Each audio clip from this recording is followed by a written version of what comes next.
Long-duration space missions. We actually have two sessions at this conference. Session 1 is today at 10 a.m. Session 2 is tomorrow at 10 a.m. A total of 6 papers were completed. And we'll have a panel discussion at 11 a.m. tomorrow of the authors in this 2-day session, who are all welcome to join us for the panel discussion. Now, this session is organized by the AIAA Aerospace Architecture Sub-Committee, which is part of the Design Engineering Technical Committee. And if any of you are interested in learning more about our committee and subcommittee, please come talk to us. Our first speaker is Marilyn Dudley-Rowley, who will be presenting a paper on design implications of latent challenges to the long-duration space mission. And her co-authors are Jun Okushi from Japan, Pablo Flores, who's an Argentinian cosmonaut candidate who's presently in Moscow, Tom Gongali, who's here with his finger on the laptop, and Eduardo Diaz.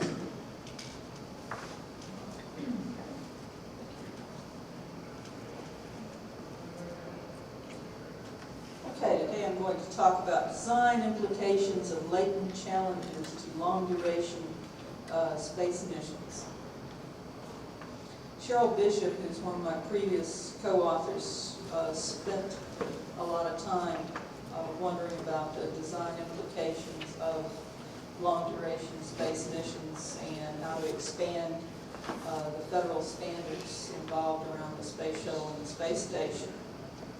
So what we found out in that previous study was that the human technology interface is the interface, the human factors interface that is mostly dealt with in questions of space missions, and that the other interfaces are often neglected, the human environment and the human interface. Well, if those interfaces are neglected, what is often more neglected is consideration of latent challenges of long-duration space missions. A latent challenge in such an extreme venue could be a social, a behavioral, or a natural or human-engineered environmental phenomenon. Now, contrasting latent challenges, if we wanted to contrast latent challenges, we could contrast those challenges to manifest challenges.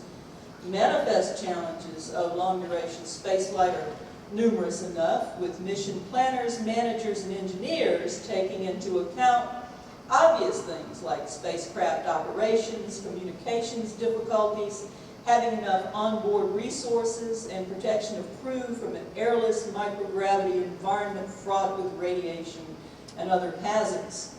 But the latent challenges are harder to grasp. A latent challenge is any item, aspect, component, or process that potentially poses difficulties in the performance of mission objectives, but is something about which not much is known. An example of such a latent challenge for any crew compartment is an unexpected, unusual efflorescence of bacteria from the crew members' bodies that poses difficulties to their health or to the operation or maintenance of equipment. Now, a mission to Mars is a long-duration space mission that is a significantly different experience aboard a space station in full view of Earth, with easier access to new or needed equipment, more supplies, or even returnability. It's a different experience altogether. That outbound mission to Mars from, say, a tour of duty aboard the International Space Station. Social and behavioral phenomena in such an extreme environment could generate their own set of latent challenges. But latent challenges will also emerge from among natural and human-made phenomena. For example, some medical researchers assert that the heart and other muscle tissue of crew will be so weakened in the long-duration microgravity venue that the team will not even make it back to Earth, or they get to Mars and they're not able to effect a landing. On Mars, a conjunction-class mission will require a 500-day stay on Mars. The long-term effect of 0.38 G on human physiology is not known. Is 0.38 G enough to maintain reasonable physical condition? Will astronauts have to do weight training with Martian sandbags? Well, a possible design solution would be to put a spin on the spacecraft that journeys to Mars to simulate the effects of gravity. But again, not much is known about short radii Coriolis effects on humans over the long duration. But assume for the moment that the crew lands safely on Mars and starts planetary surface operations. We don't know much about how atmospheric electricity discharges on Mars. A regime that is markedly different from that on Earth could pose hazards to those inside spacesuits, habitats, vehicles, and to other equipment. This may not be a problem except during dust storms when there might be some other reasons for staying inside. The consideration of latent challenges must be of greater concern on long-duration missions. Let's look at slide 4. 4, the longer the mission, the greater opportunity for latent challenges to emerge as manifest challenges. The avenues of inquiry, 3 avenues of inquiry have informed the investigators' consideration as follows. Let's look at slide 5. We talked about taxonomy. We tried to design taxonomy. Cheryl Bishop and I earlier did some of that. We looked at certain dichotomies. My current co-authors and I have looked at the history of exploration, what I call the expeditionary record, and also we think about a couple of different kinds of mission models. Let's talk about taxonomy for a little bit. Cheryl Bishop and I devised a taxonomic schema that would be driven by several dichotomies. Though there would be quite a lot of overlap in how any component of a mission could be conceptualized, a taxonomic approach could be useful in guiding systematic thought about the human factors issues involved. Some of the dichotomies used in thinking about taxonomy from the earlier work were things like manifest challenges versus latent challenges, problems of basic survival versus problems of quality of life, life support versus work support, human factors issues of interiors of habitats and workspaces versus human factors issues of exteriors of habitats and workspaces. Habitats were things like spacecraft that were intended for the transport of humans, space stations, and planetary surface stations. Workspaces were generally defined as the command and control, maintenance, and laboratory portions of spacecraft, space stations, and planetary surface stations. However, in any expeditionary enterprise, people live where they also work, so we expected a considerable amount of overlap in those venues. The opposition of these dichotomous topics was not merely an artificial construct for ease of conceptualization. It certainly was that, but it wasn't just that. The opposition of dichotomies could be observed in the space mission record. For example, life support versus work support was an issue of tension aboard Mir in the days of collaboration with NASA. Cosmonauts would run ragged trying to keep the station habitable, while astronauts felt the pressure to perform all their mission objectives handed to them by their agency. Let's go back to that previous slide, the avenues of inquiry. Another avenue of inquiry was the expeditionary record. And I had previously done a lot of work along that line, funded by the National Science Foundation, where we examined polar expeditions and space missions. Models. Especially fruitful have been the ongoing discussion among the investigators about the implications of different mission models that have run the gamut from basic survival to a high level of quality of life, like, the extreme would be the hotel in space concept. We have estimated that off-planet tourism would set the upper limit standards for the space human factors and top-of-the-line human-rated engineering because of customer necessity and demand. And we have June Kushi to thank for that observation. After thinking systematically about past missions in the expeditionary record and about long-duration space missions of the future, we were able to make some informed estimates about the nature of the latent challenges in store for the latter. What steps could the crew take to ensure a high level of group functioning and minimize the impact to the accomplishment of mission objectives? How might design offset latent challenges on long-duration space missions? And we had hoped to catalog, by example, the types of latent challenges that could pose difficulties to the long-duration space mission and give a multidisciplinary perspective of how design can respond to these challenges. And we're hoping that some of you would be interested enough that you could help us with later expansion of this work. I'm not going to go into great detail about the human factors interfaces. I've already mentioned them before. The human technology interface, so like you and your computer keyboard.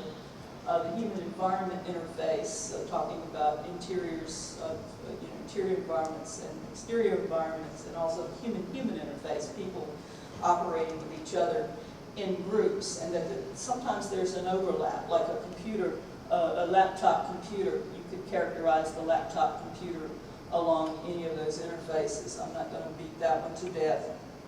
Let's go on to slide 6, some of those dichotomies. Let me show you some of the dichotomies involved that we found useful in this present work.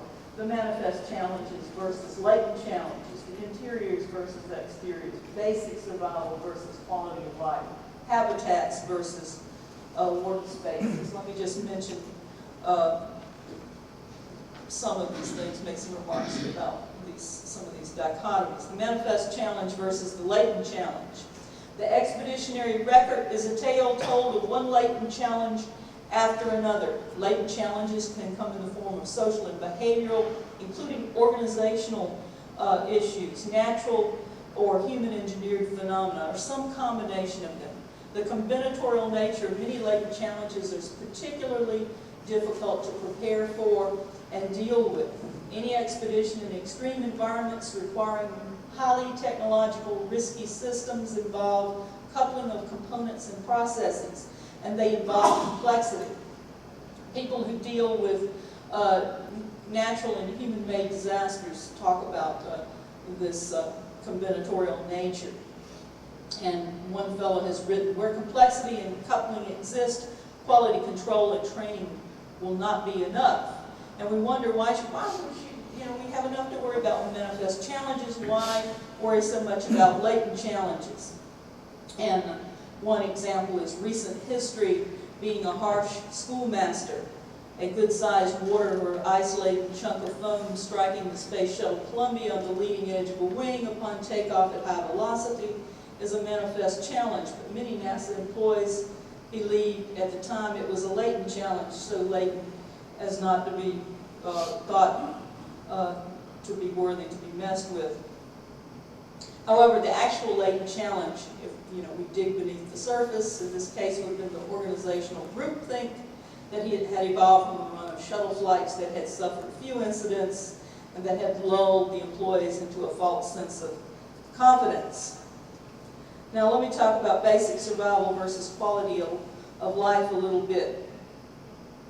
Two kinds of models in thinking about in juxtaposing or in opposing basic survival versus quality of life. Two kinds of models emerge from the expeditionary record.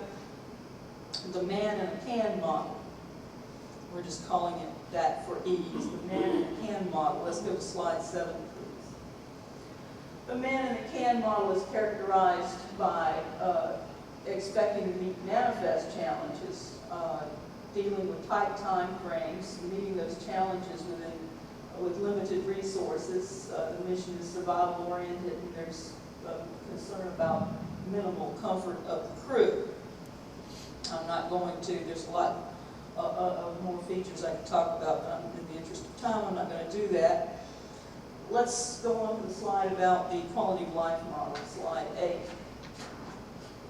Quality of life model, on the other hand, has redundant systems, a plenitude of space and resources, and attention to all those human factors interfaces, those three human factors interfaces. In looking at quality of life models from the expeditionary record that we can deduce from the expeditionary record, we find that heterogeneity over a number of factors is important. in their success. Those expeditions seem to have fewer incidents of conflict, dysfunction, and deviance, and not just in terms of accomplishing mission objectives. The NASA Mir experience, at first blush, appears to argue against the benefits of heterogeneous crew selection. The crews consisted of 2 Russian cosmonauts and 1 American astronaut, if you remember the NASA Mir expeditions or missions. The astronaut often found himself or herself in a situation of being the 5th wheel. An examination of the record shows that crew heterogeneity had little to do with that, but that differing mission objective regimes and national agendas were the chief culprits for any tensions among crewmates. And some of the anecdotal evidence from astronauts also spoke to the usefulness of heterogeneity, being interested in each other's culture, learning each other's language. Heterogeneity of any kind seems to allow crewmates to maintain a high level of interest in each other and also promotes thinking outside the box when situations arise that might be outside the experience of a more homogeneous crew. All right, we're running out of time. Let's look at slide 9. Some examples that come up in our estimating these latent challenges. I'll just mention a few. Social behavioral things, and we have a model laid out for you. You can come up with examples for every leg of a tree there. Social and behavioral problems that where you have some design implications to worry about. 2 crewmates get on each other's nerves, having to work at odd angles and in close proximity to one another. The ergonomic arrangement has not bothered any of the other crew, but the constant bickering of the 2 people is causing a rift to develop within the crew. Another example, a natural example, bacteria from the crew's bodies somehow find a medium in the soft components of an isolation sample processing unit, making its structural integrity suspect. Here's something that involves the social, behavioral, and human engineered overlap, the different kinds of phenomena overlapping. A crew member is so excited about being outside the spaceship on an EVA that he talks on and on about the splendid beauty of space. His crewmates switch their radios off, including his EVA companion who is working with his back to the talkative astronaut. They fail to notice that his tether has gotten snagged on some protuberance until he is beside himself with panic and happens to pass in front of a camera mounted on the hull. Here's something involving human-engineered issue in workspaces. There are plenty of handholds on the outside of the spacecraft where work has to be performed, EVA. However, an unusual circumstance requires a tether to be rigged and threaded through the handholds in a particular way, but the arrangement and the placement of the handholds make this hard to do.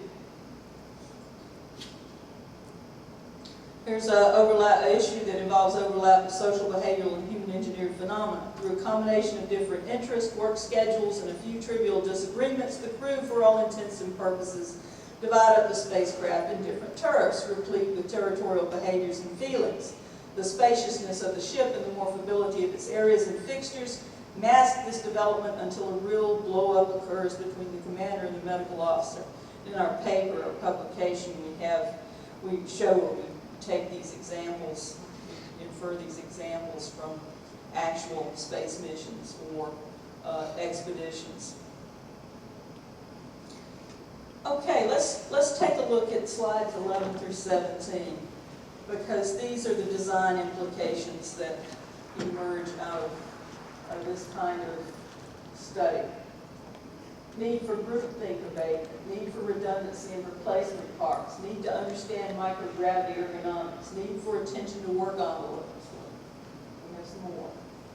Next slide. Need to understand bacterial effects on materials, need to reconcile medical skills and resources to less than optimal conditions, need for crew authority to override orders and demands from mission control. Next slide, please. Need to correlate authority with task roles rather than military rank. Need to understand different perspectives between field venue and base camp. Need to understand the value of communications, food, and environmental engagement to crew. Need for spaces for individual, communal, and subgroup activities. Next. Need for visual and other direction or detection of external areas. Need to know short radii Coriolis effects on people in artificial gravity. Need to understand unique atmospheric and weather conditions in expeditionary areas. Need to implement use of buddy system in field activities. Need to synchronize mission control ships with field crews' diurnal cycle. And we can go on to the next. Need to mitigate the problem of time delay in communications between Earth and crew on long-duration space missions. Need for improvisation measures and training over them. We'd like to acknowledge the National Science Foundation, who has funded a lot of my work in extreme environments with a couple of grants, and also special mention should go to Dr. Cheryl Bishop, my previous co-researcher, and also astronaut Dwayne Graveline is very concerned about short radii Coriolis effects and artificial gravity measures. And here is our contact information. We can leave that up for a little while. We have a few papers that we printed out, and for those of you who want to see the whole spread of examples in the models. Okay, thank you. We have about 5 minutes for questions. All right, good questions. There you go. Steve. What kind of durations are you thinking as far as like a trip to Mars? What are the range of times that we're talking? No, you want to give him a range? Okay, opposition class or sprint class missions would typically be on the order of about 15 months, where you'd have about a 30-day stay on Mars. A conjunction class mission, which is more fuel efficient, where you do a home and transfer in each direction, requires a 500-day stay on Mars until Earth and Mars realign for the home and transfer back to Earth. So the total trip time, including the 500 days stay on Mars, is about 3 years. Also, I'd like to throw in the fact that Cheryl Bishop and I and some other co-authors have worried about this before, is 3 months aboard the International Space Station is not the same, is not qualitatively and quantitatively the same as 3 months outbound to Mars. It just lends a whole new interpretation of long duration. Okay, that's it. Remember, we have copies of our paper. Okay, great. Thank you very much. The work that I'm going to discuss this morning is a part of a larger effort that was conducted about a year ago, in which pretty much the whole range of issues associated with long-duration missions were studied at centered at Johnson Space Center. It's actually an agency-wide effort. And the portion that I was involved with was the development of supportability concepts for these missions. And in this context, the term supportability includes all aspects of traditional integrated logistics support, which would be maintenance, repair, supply support, and so on, as well as maintainability design issues. And the addition of the maintainability portion broadens it from traditional integrated logistics support a bit.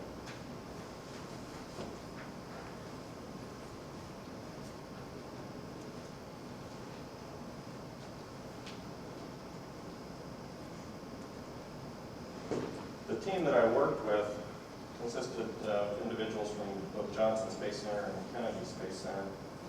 And it was a fairly robust team that included Marcia Ivins in the astronaut office. She's made 6 shuttle flights, so she has quite a lot of experience behind her. Bill Robbins, who's the deputy manager for logistics and maintenance in the Space Station Program Office. Ed Van Zeiss and Phil Carell, who were both in the Mission Operations Director, which is the flight control organization, and they both are responsible for space station maintenance activities. Also included Randy Rust, who is from the JSC Safety and Mission Assurance Office, to make sure we weren't doing anything that would introduce unacceptable risk. It also included Bob Cunningham from Kennedy Space Center and Bill Roy from Kennedy Space Center, and both of those gentlemen have extensive experience with both shuttle and space station logistics activities. Before I change slides, the process that we followed in this study, and which is reflected in the sequence of slides you're going to see, was first of all to define what the supportability goals should be for future missions. Secondly, to identify what constraints we have to deal with in obtaining those goals, or achieving those goals. Then we developed a supportability concept to allow us to achieve those goals, and that supportability concept primarily addressed spacecraft maintenance and crew support functions, physical support. Then we identified significant maintainability design issues that were relevant to the maintenance concept, and it was consistent with the constraints that we had to deal with. Then we identified some relevant technologies that we feel need some development and that will help us to accomplish the goals in our concept. And finally, we addressed briefly the issue of testing the concept and the evolution of that concept over time.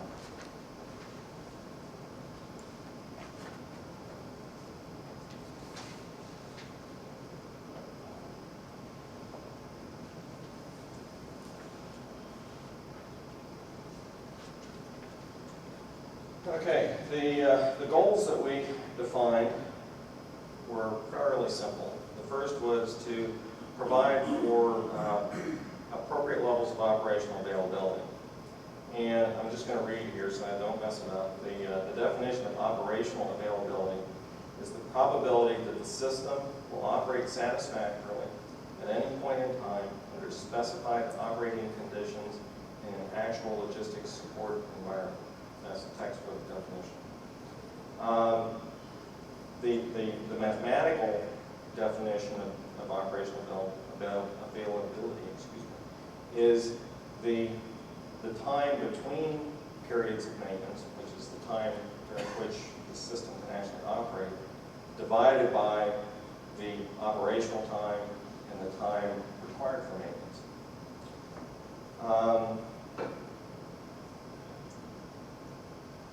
The value of operational availability to be achieved would be defined by the program.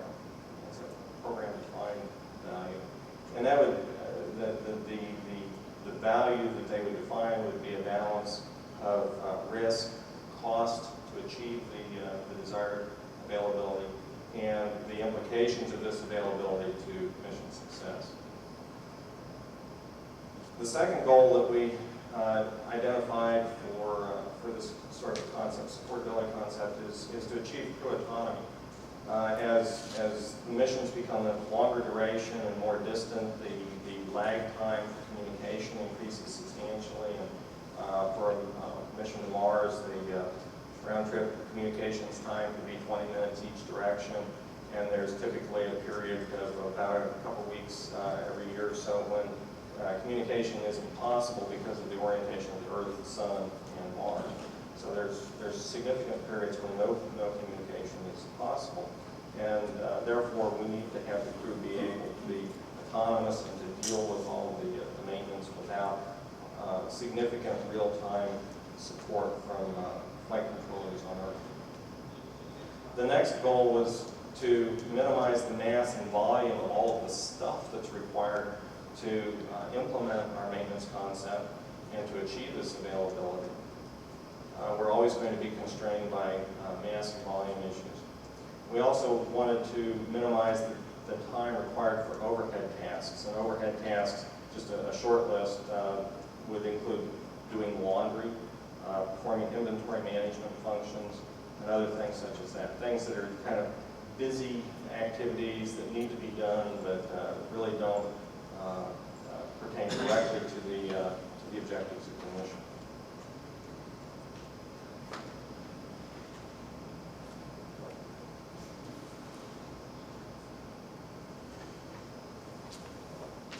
Okay, the constraints that we have to deal with, I've mentioned in part to this point.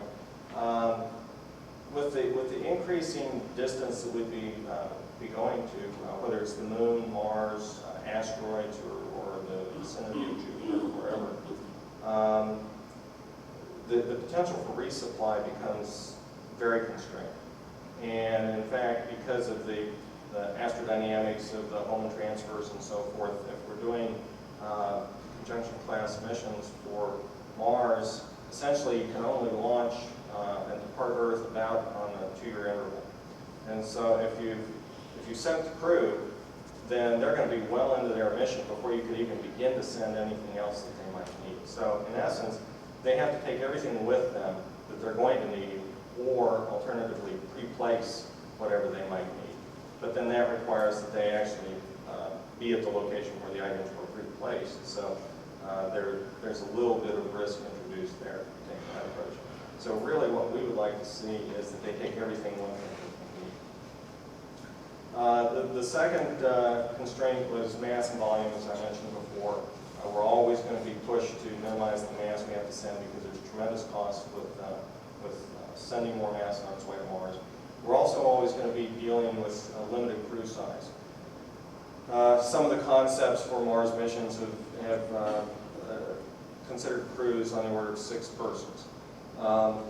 That will include all of your science capabilities, it will include some maintenance capabilities, it will include all other capabilities, including medical that you would need. And so you don't have a large workforce to devote to maintenance and so forth. So you have to deal with limited crew size.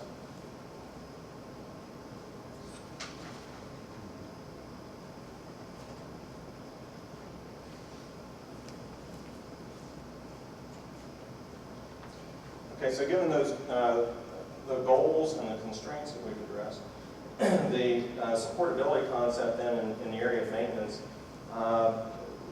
we just highlighted several areas here. First was we would rather repair failed hardware than replace it. Because if you replace it, that means you've got to carry spares. And so depending on what level you want to do your replacement at, the spares could be very large, very small, or very numerous. Secondly, and related to that, is that when you do replace items, you want to replace at the lowest possible level. So rather than replacing a whole computer, ideally what I would like to do is replace the integrated circuit on the computer processing card that has failed, or the resistor, or whatever other component. By taking that approach, what we achieve is a significant minimization of mass and volume required for all these items.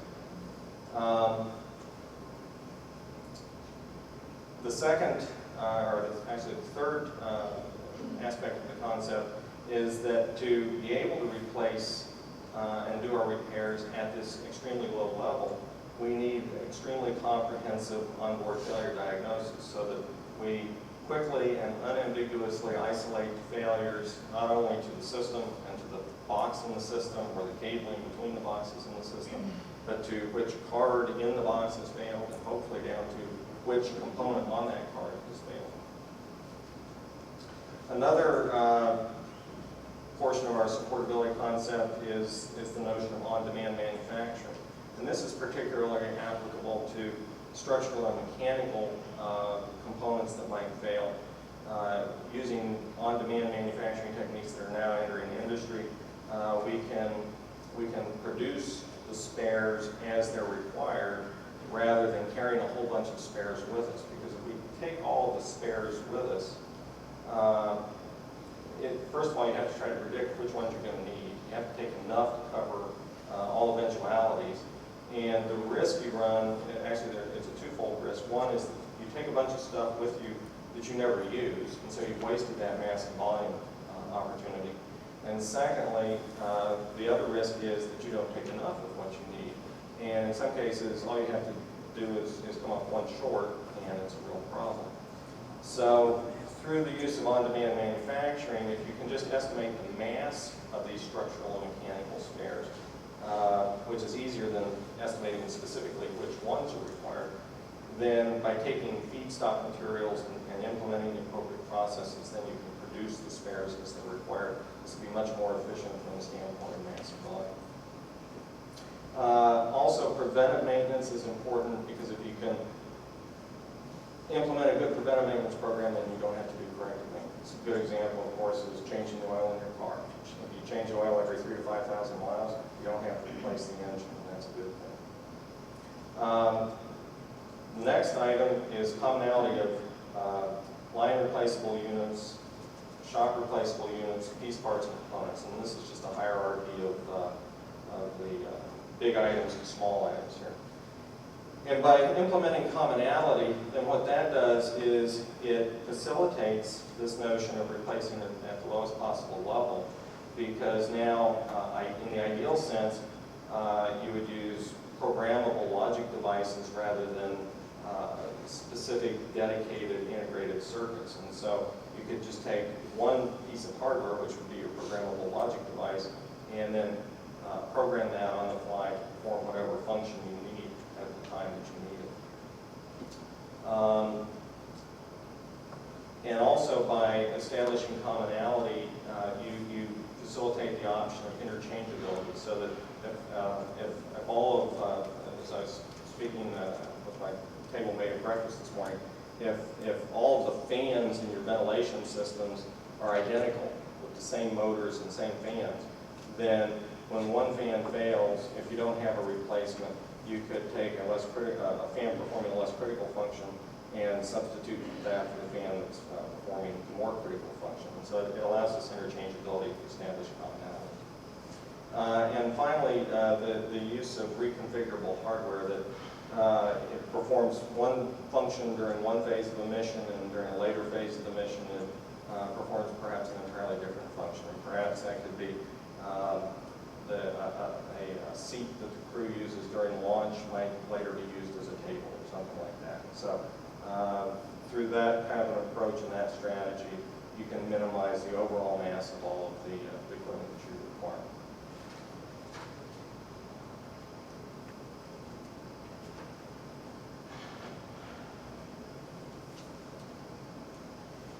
Okay, from the standpoint of crew support, one of the critical things we're going to have is a clothes laundering capability. And clothes laundering sounds pretty mundane, and it is pretty mundane.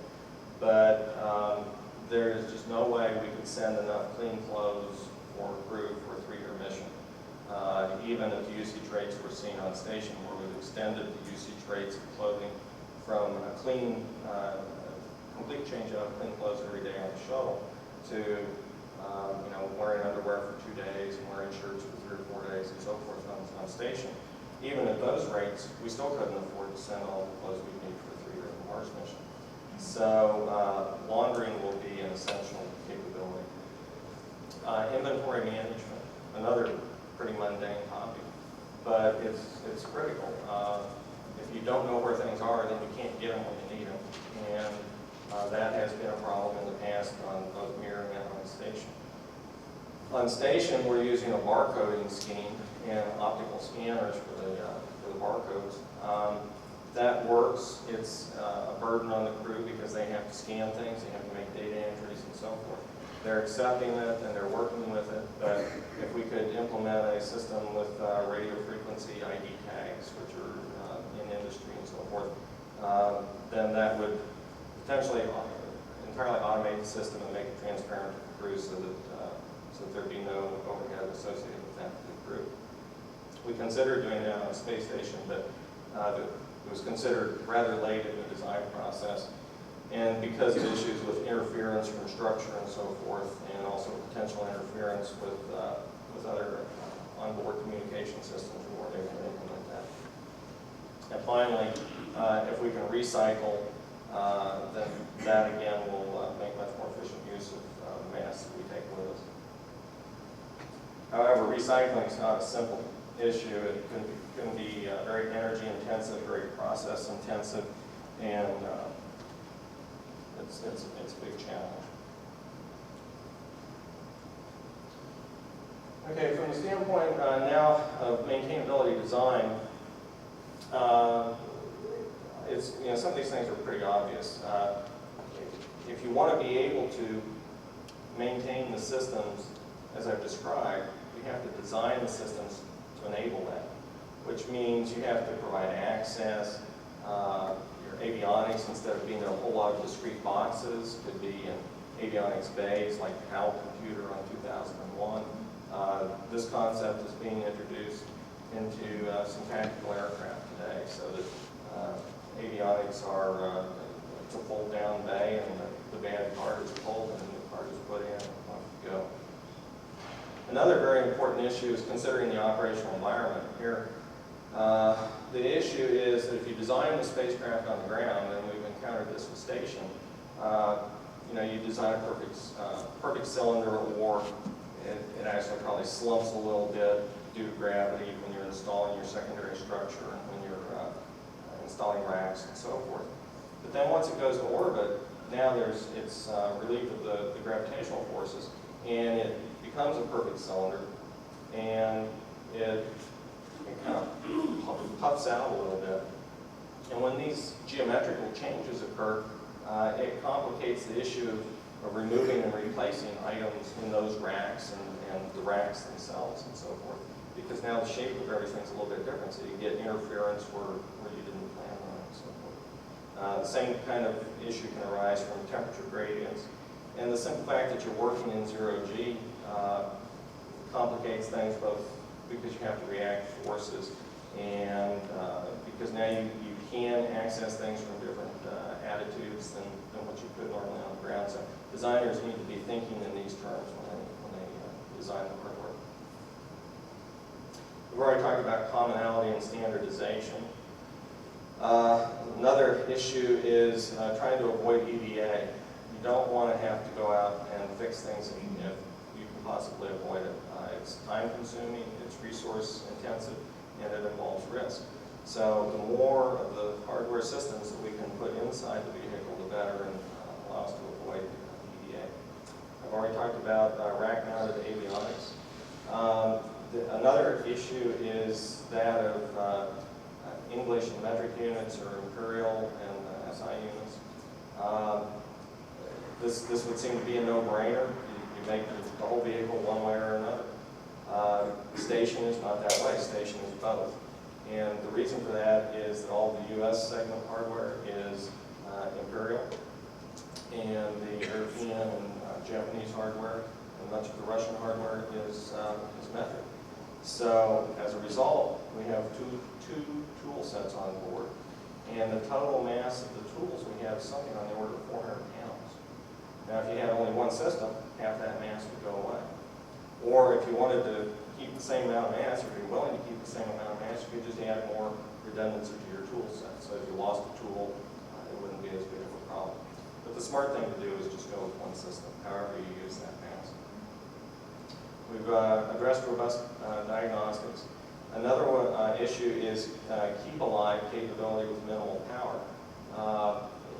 For whatever reason, a degradation in the power system, an unintended or unplanned extension of the mission or whatever, it may be very necessary to power down the vehicle as a whole.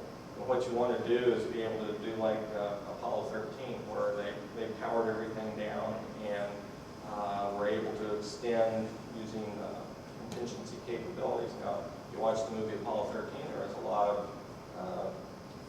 consternation about how successfully they'd be able to power everything back up after they had done the power down. Well, what we'd like to be able to do is plan that kind of capability so that when you power back up, you don't have to worry about it. Effective fault isolation, I think I've already addressed that. And restricting the impact of and hazard isolation. What that means is if you have a rack, using a space station example, if you have a rack that you need to do some work in, then you have to cut power to that rack. Well, that's fine, but you don't want to have to cut power to all the racks on that side of the vehicle. Okay? So what you want is intelligent safety capabilities.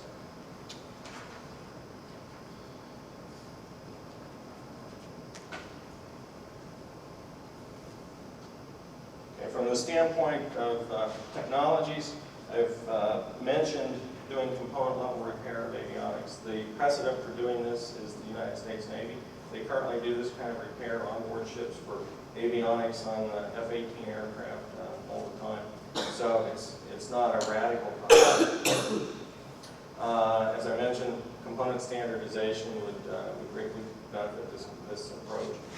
And you, of course, need the diagnostic capabilities. So we need to look at some of the processes like soldering in low gravity environment. We currently have a soldering capability on the station, but we don't fully understand everything about how the microgravity environment can affect that process.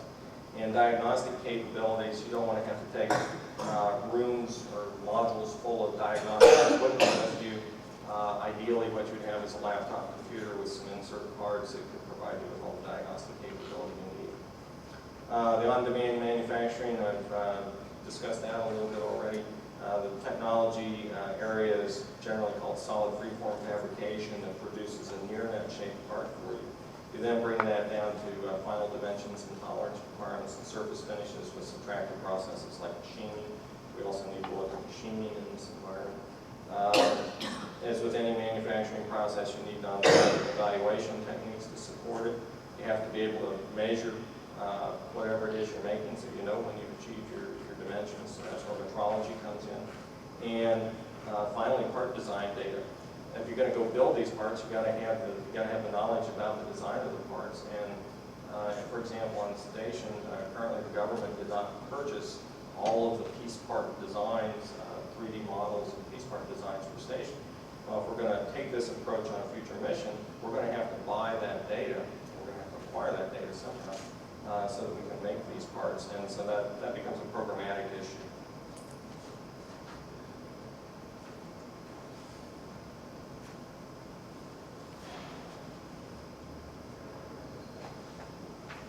Okay, well, we've got a concept that we think is an interesting concept, but really before we can fully implement an approach like this, we need to test the concept.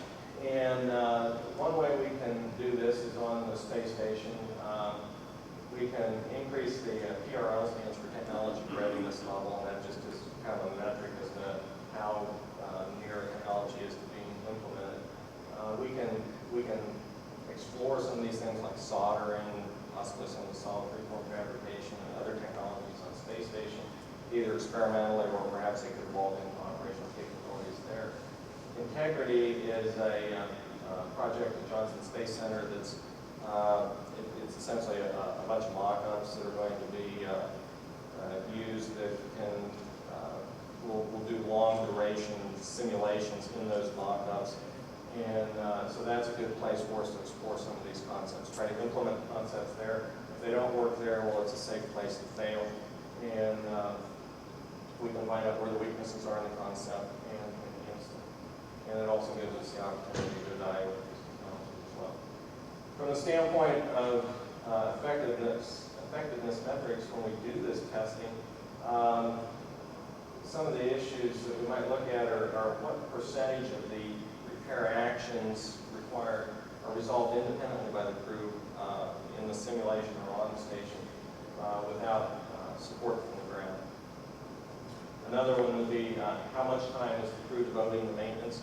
The purpose of a mission is not to do maintenance, so we actually want to try to reduce that, even though those of us who are in the maintenance area would like to see it otherwise. We think the full purpose could be maintenance.